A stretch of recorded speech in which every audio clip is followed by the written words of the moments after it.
Thanks for dropping in. This is 3D Printing. I'm Joe, and this is the Treasure Chest Puzzle Box. Let's dive in. When I designed this puzzle box, I was more than a little inspired by my favorite game series, The Legend of Zelda.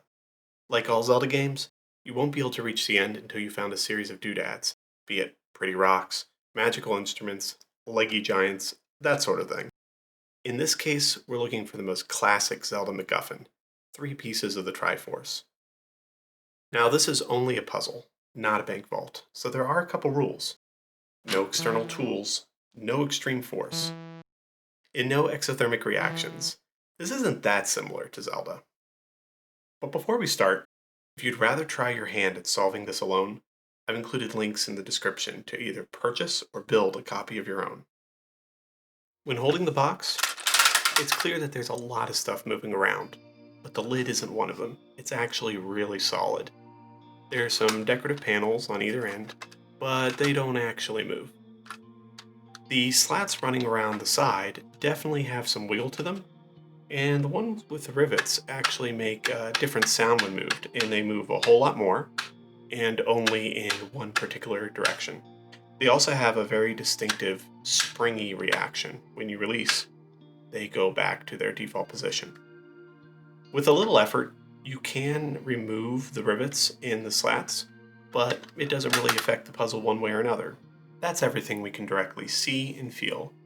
The riveted slats are the most suspicious element so far. The spring-like action implies that something more is going on there. It could be a sequence puzzle, where each piece only moves in a specific order, or it could be a matter of pushing multiple parts at the same time. Neither of these are the case, but it wouldn't be a puzzle if the only solution was the obvious one. Something else needs to happen before those slats will function. That's where noises inside the puzzle come into play. Examining the puzzle further reveals that the loud clunk noises happen when rotating the puzzle. So rotation is the key. Let's combine rotation with trying to move the riveted slats and begin experimenting.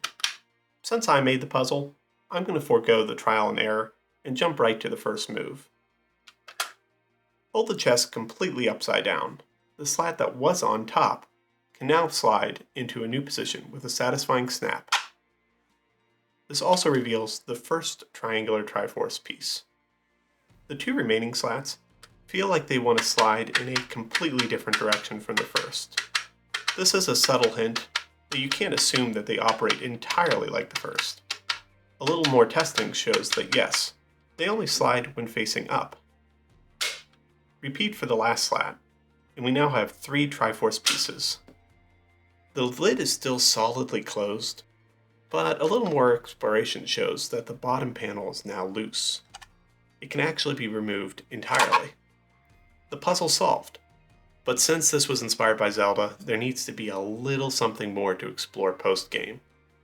Curious explorers will notice that there's now an exposed dovetail.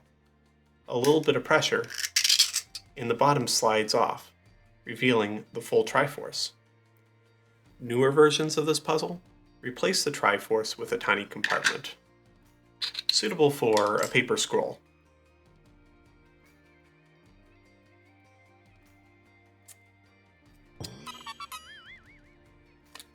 Once the puzzle is solved, we can see the mechanism on the inside that made it possible.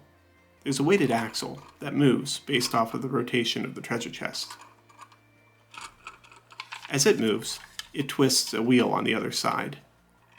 The wheel has different cutouts that match the various slats, so only specific slats can pass through.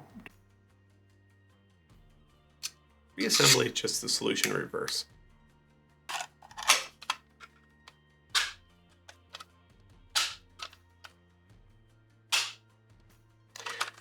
And the mystery is ready for the next victim, Curious Hero. In the next video, I'll show you how to print and assemble this puzzle. If you'd like to adventure ahead, all the files for the project, including instructions, are posted for free on Thingiverse. If you don't have access to a 3D printer, a limited number of prints are available for purchase on the Puzzle Master online store. Links to both Thingiverse and Puzzle Master are included in the video description. These are not affiliate links, and I do not benefit financially from any purchases made. I've also added several YouTube videos showing live solves of this puzzle by Mr. Puzzle, Puzzle in Pieces, and Puzzle Master. One of the best parts about puzzles is that everyone takes their own path to reach a solution. Watching that process is often a great place to find completely new ideas, or learn what to avoid. But I'll talk more about that in a future video. Until next time, thanks for stopping by.